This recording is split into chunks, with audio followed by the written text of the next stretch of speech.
Hi guys, imagine this. After doing a lot of industry analysis, आपने अपने लिए एक एक्सेप्शनल ट्रैक रिकॉर्ड वाला स्मॉल कैप फंड सिलेक्ट किया। ये स्मॉल कैप फंड एक काफ़ी रेप्यूटेड एएमसी के थ्रू आता था और लास्ट 13 ईयर से मार्केट में ये वर्क कर रहा था, जिनमें अगर आप इसके रिटर्न्स की बात करो तो लास्ट 5 ईयर्स में जहां पर मार्केट ने रिटर्न्स नहीं भी दिए, स्टिल इसका total CAGR returns last 5 years का मोर देन 19% सीएजीआर का है। और सिंस इंसेप्शन यानी 13 ईयर्स का ट्रैक रिकॉर्ड देखो तो 23% सीएजीआर से भी ज्यादा के इस फंड ने रिटर्न्स डिलीवर किए हैं ना। अब इस फंड के इसी एक्सेप्शनल रिकॉर्ड के चलते आप जैसे कई सारे इन्वेस्टर्स जो कि लास्ट 20 मंथ्स में इस फंड से कोई भी रिटर्न्स नहीं बनाए, स्टिल वो कंटिन्यूसली अपनी डिसिप्लिन फॉर्म में इस फंड में अपनी एसआईपी को कंटिन्यू रखे हुए हैं इन द होप कि पास्ट में जिस तरीके के रिटर्न्स इस फंड ने दिए हैं वो सिमिलर रिटर्न्स इनको फ्यूचर में भी देगा जब मार्केट्स नॉर्मल हो जाएंगे। But what if I tell you that in these last 20 months something fundamentally have change with these small cap funds. अब ऑन पेपर अगर आप देखोगे तो चीजें आपको सेम ही नजर आएंगी। सेम फंड मैनेजर उनको मैनेज कर रहे हैं, सेम इन्वेस्टमेंट टेक्निक उनका है और सेम रेशियोज और पैरामीटर्स आपको देखने को मिलेंगे। But what have change that in these last 20 months in सारे और कई सारे ऐसे फंड्स में एक एडिशनल पेनल्टी लगना शुरू हो गई है, जिसको मैं अपने वर्ड में बोलता हूं एक्सीलेंस पेनल्टी। और इसी एक्सीलेंस पेनल्टी का impact 2 to 3 years down the line इस फंड के इन्वेस्टर्स को देखने को मिलेगा, जब अगले 2 से 3 सालों में वो ये ऑब्जर्व करेंगे कि उन्हें पहले की तरह रिटर्न्स अपने फंड में अब देखने को नहीं मिल रहे। तो आज की इस वीडियो में आपको यही बताऊंगा कि ये जो एक्सीलेंस पेनल्टी है क्या होती है और ये किस तरीके से किसी फंड के रिटर्न्स को इम्पैक्ट करती है, and how can you as a small cap fund investor identify कि कहीं ये जो एक्सीलेंस पेनल्टी है ये आपके फंड्स में लगना भी शुरू ना हो जाए in the future. So video काफी ज़्यादा इन्फॉर्मेटिव होने वाला है, तो इसको एंड तक देखिएगा and I can make you sure कि ये जो इन्फॉर्मेशन मैं आपके साथ शेयर करने वाला हूँ ये आपको यूट्यूब पे किसी भी अदर वीडियो में देखने को नहीं मिलने वाली।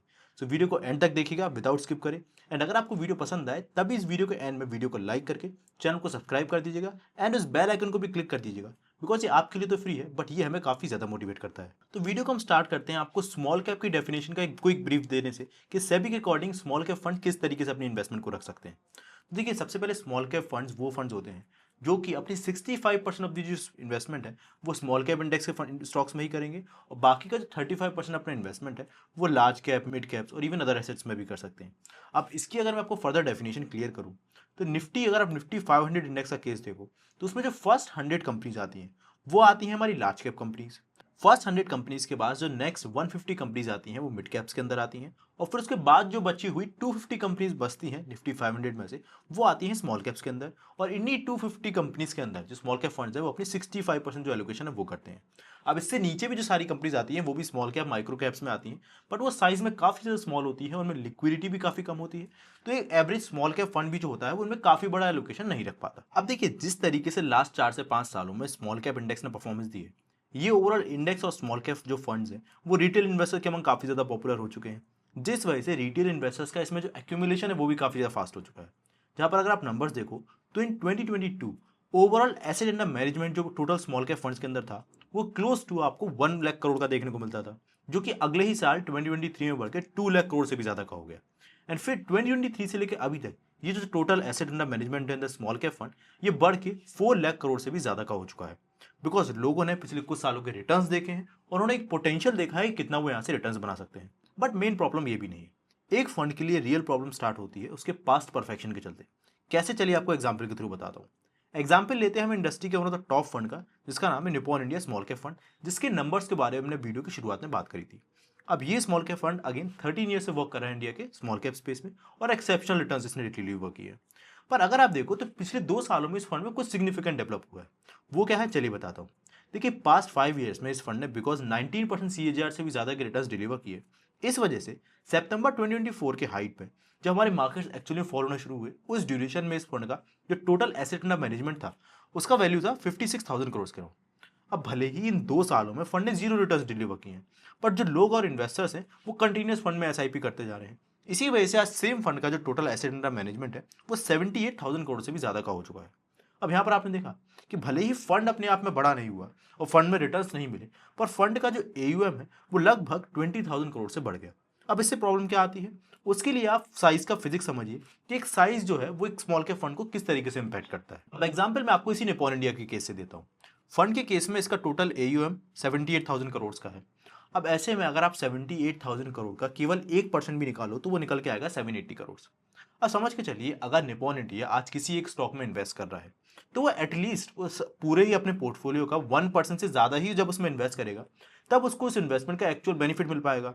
बिकॉज अगर उसने 1% से कम इन्वेस्टमेंट किया एक स्टॉक में, तो उससे ऐसे में अगर वो स्टॉक अच्छा पिक भी निकला और फ्यूचर में काफ़ी एक्सेप्शनल रिटर्न्स भी देता है, तो बिकॉज एलोकेशन काफ़ी ज़्यादा कम था, उसके अच्छे रिटर्न्स का भी जो बेनिफिट है उसके पोर्टफोलियो पे आप देखने को नहीं मिलेगा।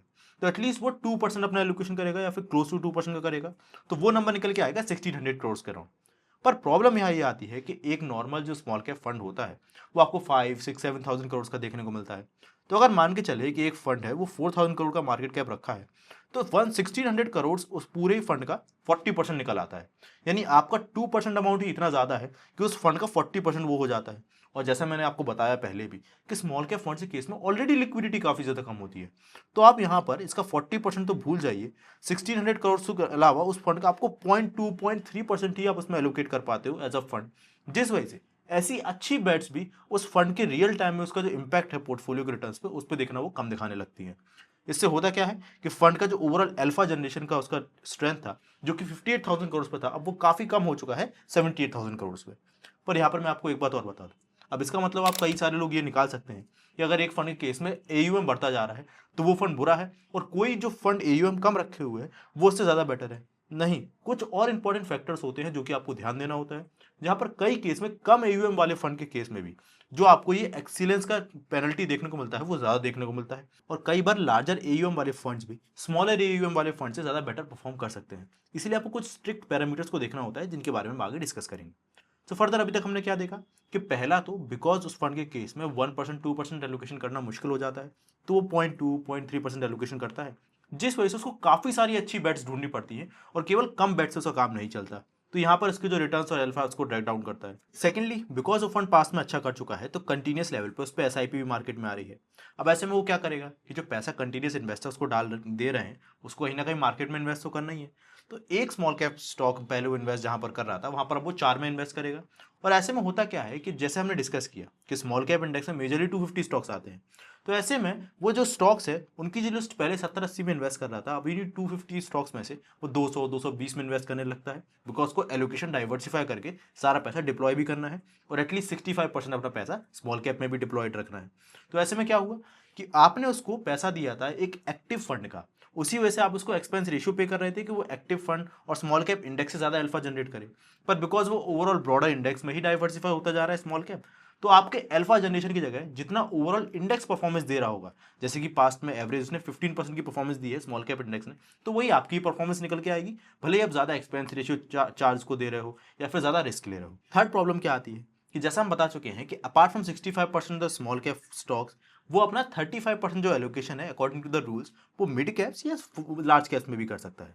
अब शुरुआत में जब फंड का साइज कम था तब वो ज़्यादा लार्ज कैप्स में इन्वेस्ट कर रहा था, यानी 65% मिनिमम भले ही उसको करना है, पर वो 75-85% लार्ज स्मॉल कैप्स में कर रहा था, जिससे उसके रिटर्न्स भी अच्छे आ रहे थे। पर अब बिकॉज फंड का साइज इतना बड़ा हो गया है और पैसा इतना एलोकेट करना है, तो अब वो ज़्यादा लार्ज और मिड कैप्स में एलोकेशन डाइवर्सिफाई कर रहा है। बिकॉज 2-3% अपने पोर्टफोलियो का डाइवर्सिफाई वो लगातार लार्ज कैप्स और मिड कैप्स में ही कर सकता है, बिकॉज उन्हीं स्टॉक्स में इतनी लिक्विडिटी पड़ी हुई है। तो ऐसे में अगेन आपका जो स्मॉल कैप का अल्फा है वो कन्वर्ट हो रहा है अब एक लार्ज और एक मिड कैप फंड में, तो ये भी आपको एक नेगेटिव तरीके से इंपैक्ट कर रहा है। तो यहाँ आपने देखा फंड सेम है, फंड मैनेजर सेम है, फंड का इन्वेस्टिंग स्टाइल सेम है, बट बिकॉज फंड ने पास में इतनी अच्छी परफॉर्मेंस दी है और ज़्यादा से ज़्यादा लोग अब उसमें इन्वेस्ट कर रहे हैं, इस वजह से अब आने वाले टाइम में वो फंड है उसका जो रिटर्न है वो पॉइज टू गो डाउन है। तो ऐसे में आपने कई सारे ऐसे फंड मार्केट में देखे होंगे। पर अब यहाँ पर सवाल आता है कि क्या इस तरीके के जो फंड्स है जिनका आगे चल के ओवरऑल रिटर्न्स है उन पे हिट पड़ने वाला है, क्या ऐसी कोई हिंट्स या फिर कोई ऐसे रेशियोज होते हैं जिनकी मदद से इन फंड्स को हम आइडेंटिफाई कर सकते हैं? बिल्कुल कर सकते हैं। सबसे पहले बात करते हैं हिंट की। तो हिंट आपको देखने को मिलेगा पर्टिकुलर मार्केट सिचुएशंस में। जैसे मैं एग्जांपल लूंगा, रिसेंटली जब हमारे मार्केट में कई सारे स्मॉल कैप फंड्स आए थे जिनके केस में आपको जो लमसम अमाउंट था उसको स्टॉप कर दिया गया था, और कई सारे फंड्स ने यानी स्मॉल कैप फंड्स ने अपने लमसम अमाउंट पे कैपिंग लगा दी थी। निपॉन इंडिया का ही केस हम उठाते हैं। निपॉन इंडिया केस अगर आप देखोगे तो जब रिसेंटली मार्केट में काफ़ी बड़े लेवल पे हमारे रैली चल रही थी तो काफ़ी सारे स्मॉल कैप फंड्स ने अपना स्टॉप कर दिया था लमसम इन्वेस्टमेंट। जहाँ पर अगर आप निपॉन इंडिया की बात करोगे तो उन्होंने कैप कर दिया है कि निपॉन इंडिया के केस में एसआईपी पर मंथ आप 50,000 रुपीज़ से ज़्यादा नहीं कर सकते और 5 लाख रुपीज़ से ज़्यादा आप लमसम इन्वेस्ट नहीं कर सकते, और ये जो बैन है ये सिंस जुलाई 2023 लगा हुआ है। अब इसका मतलब क्या है कि फंड अब उस स्टेज के नियर पहुंचने लगा है कि वो उतने बड़े पैसे को अब डिप्लॉय कहाँ करे, उसके पास ये ऑप्शन ही नहीं है। तो इस तरीके के स्मॉल हिंट्स पहले तो आपको आपके उन्हीं फंड्स में आपको देखने को मिलने लगे। बट एक और एक स्मॉल इंडिकेशन है जहां पर इन हिंट से पहले भी आप पता लगा सकते हो कि क्या आपका फंड उसी डायरेक्शन में जा रहा है कि नहीं, जिससे उसके जो रिटर्न है आगे चल के इंपैक्टेड रहेंगे। वो जो रेशियो होता है और वो जो नंबर होता है, इसको हम लिक्विडिटी स्ट्रेस नंबर भी बोलते हैं। ये नंबर हमें ये बताता है कि एक फंड के केस में उसको कितने दिन लगेंगे या कितने वीक्स लगेंगे अगर उसे अपनी 50% होल्डिंग्स को लिक्विडेट करना है। अब आइडियल जो नंबर होता है वो है कि अगर कोई स्मॉल कैप फंड अपनी जो होल्डिंग है उसको 20 to 30 डेज के बीच में लिक्विडेट कर देगा तो ये उसके लिए ठीक लिक्विडेशन स्ट्रेस नंबर है। और इससे ज़्यादा अगर उसको टाइम लगता है तो उसके केस में उसका जो रिस्क है वो बढ़ता जा रहा है। अब सेबी की तरफ से हर एक फंड के लिए ये मैंडेटरी हो चुका है कि वो स्ट्रेस टेस्ट का जो नंबर है वो डिस्क्लोज करे अपने इन्वेस्टर्स को। अब यहाँ पर मैं आपको बताता हूँ कि इससे इम्पैक्ट क्या पड़ता है। मान के चलिए निपॉन इंडिया का अगर हम केस लेते हैं, कल को मार्केट में कोई पैनिक सेल की सिचुएशन आती है। ऐसे में कई सारे ऐसे रिटेल इन्वेस्टर्स होंगे जो कि पैनिक में सेलिंग करेंगे। पैनिक में सेलिंग अगर करेंगे तो T+1 T+2 डेज के अंदर म्यूचुअल फंड्स को इन्वेस्टर का पैसा उनको लौटाना पड़ता है। अब पैसा अगर उन्हें लौटाना है तो उन्हें क्या करना पड़ेगा, अपनी जो स्टॉक्स की होल्डिंग्स है उनको सेल करना पड़ेगा। अब स्टॉक्स की होल्डिंग अगर वो स्मॉल कैप स्टॉक्स में ज़्यादा रखे होंगे या फिर उनकी होल्डिंग अगर लिक्विडेट जल्दी नहीं होती होगी और उनका स्ट्रेस नंबर ज़्यादा है तो मतलब उन्हें जल्दी पैसा वो मार्केट से निकाल नहीं सकते। तो ऐसे में सबसे पहले किस स्टॉक्स को वो सेल करेंगे, जिनसे इजीली वो लिक्विड एग्जिट कर सकते हैं। और लिक्विडिटी अच्छी उन्हीं स्टॉक्स में इजीली होती है जो क्वालिटी वाइज अच्छे होते हैं। तो अगर मार्केट में पैनिक सेलिंग आई तो सबसे पहले वो स्टॉक सेल होंगे जो एक्चुअली में क्वालिटी वाइज अच्छे हैं। और इस पैनिक सेलिंग के और लिक्विडिटी एग्जिट के चलते एक्चुअली में उस फंड को जितना फॉल होना चाहिए उससे ज़्यादा वो फॉल होगा। सेकेंड इंपैक्ट ये पड़ेगा कि मान के चलिए आप एक इन्वेस्टर हो जिसको पता था कि मार्केट में शॉर्ट टर्म पैनिक है, आपने उस फंड से कोई भी एग्जिट नहीं करी, पैनिक सेलिंग नहीं करी, पर बिकॉज काफ़ी सारे लोगों ने पैनिक सेलिंग करी और उस फंड का स्ट्रेस नंबर काफ़ी ज़्यादा था, 30-40 से भी ज़्यादा था, उसका जो इम्पैक्ट पड़ेगा नेगेटिव फंड पे उसको आपको भी झेलना पड़ेगा बिकॉज ओवरऑल एनएवी उसके नीचे आए। तो इसीलिए हमें यह ज़रूरी है चेक करना है कि एक फंड के केस में उसका जो स्ट्रेस नंबर है वो कभी भी 20-30 से ज़्यादा अगर जाता है तो वहाँ पर उसको आपको वॉचफुल हो जाना है। अब मैं आपको प्रैक्टिकली दिखाता हूँ कि कैसे ये लिक्विडिटी स्ट्रेस नंबर आपको चेक करना है और कैसे केवल लार्जर फंड होने की वजह से ज़रूरी नहीं है उसका लिक्विडिटी स्ट्रेस नंबर ज़्यादा हो, कम फंड में भी ये जो रिस्क है वो देखने को आपको मिल सकता है। कैसे, निपॉन इंडिया का ही हम एग्जाम्पल देते हैं। देखिए निपॉन इंडिया का आपको गूगल पे आपने सिंपल सर्च किया Nippon India small cap fund liquidity stress number, इसमें आपको देखने को मिल रहा है इसका लिक्विडिटी स्ट्रेस नंबर के अकॉर्डिंग 26 to 31 डेज के अंदर ये अपने 50% फंड को लिक्विडेट कर सकते हैं। यानी अभी भी 30% की रेंज के अराउंड ही है, पर ये अब उससे ऊपर जा रहे हैं, यानी अब इनके लिए लिक्विडिटी थोड़ी मुश्किल होती जाएगी।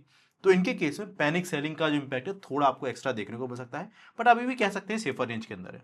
अदर देन दिस अगर आप चेक करो एक स्मॉल कैप फंड जिसको हम बोलते हैं SBI स्मॉल कैप फंड, अब SBI स्मॉल कैप फंड का AUM 50,000 करोड़ का है, यानी ऑलमोस्ट 20,000 या 30,000 करोड़ कम है as compare to Nippon India.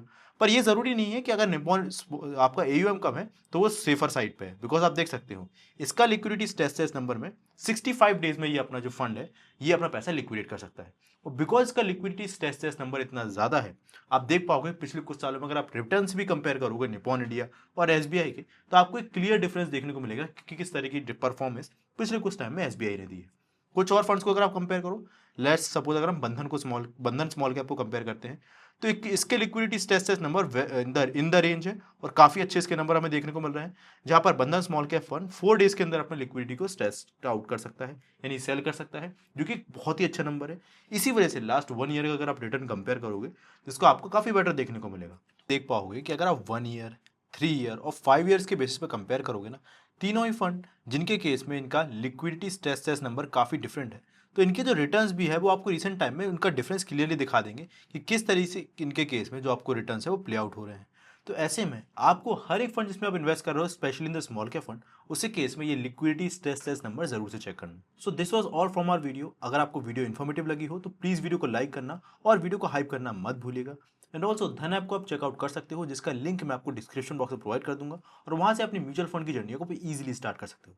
So thanks for watching this video till the end. हम मिलेंगे अपने नेक्स्ट वीडियो में, तब तक के लिए bye bye. Investments in the securities market are subject to market risk. Read all the related documents carefully before investing.